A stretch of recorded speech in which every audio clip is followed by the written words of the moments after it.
La Guinée, un pays de contrastes. Riche en or, en bauxite, en fer, en diamants.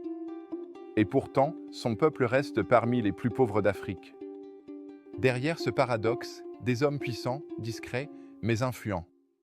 Ce sont eux qui détiennent les clés de l'économie nationale, les 5 hommes les plus riches de Guinée. Dans ce documentaire, nous allons découvrir leur parcours, leurs empires et surtout comprendre comment leur fortune influence la Guinée d'aujourd'hui. Partie 1. Le contexte économique. Depuis les années 2000, la Guinée s'est imposée comme l'un des principaux producteurs mondiaux de bauxite.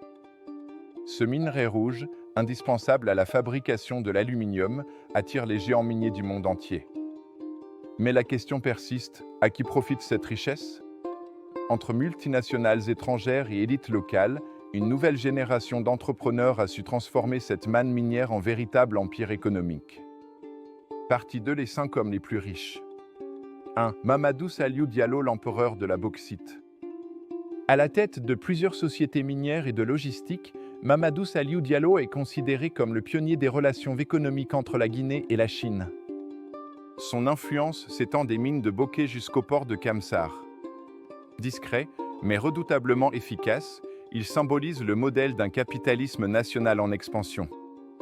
2. Kerfala Camara, le bâtisseur. Fondateur du groupe Dicopre, KPC a bâti sa fortune dans le BTP, les travaux publics et les infrastructures. Son nom est associé à de grands chantiers, routes, stades, logements. En quelques années, il est devenu un acteur incontournable de l'économie guinéenne. Pour certains, un modèle de réussite, pour d'autres, le reflet du capitalisme d'État. 3. Fadi Wazni, l'homme des métaux rouges.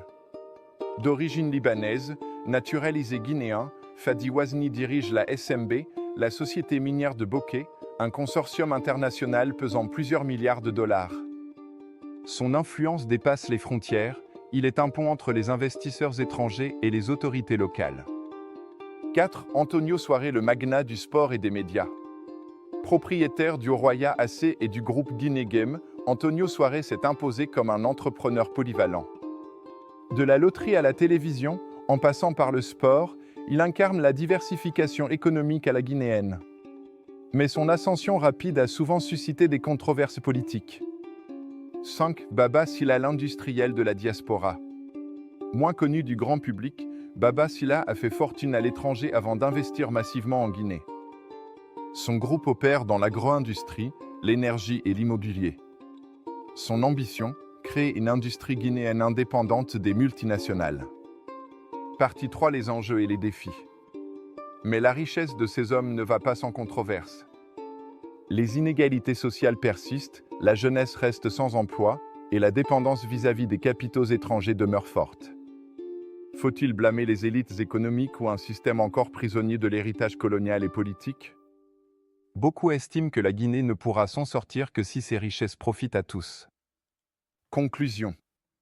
La Guinée est un pays de potentialités immenses. Ces 5 hommes ont prouvé qu'il est possible de bâtir, d'entreprendre, de réussir.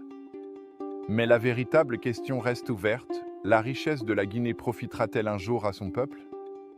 Abonnez-vous pour plus d'histoires inspirantes et découvrez la véritable économie africaine racontée autrement.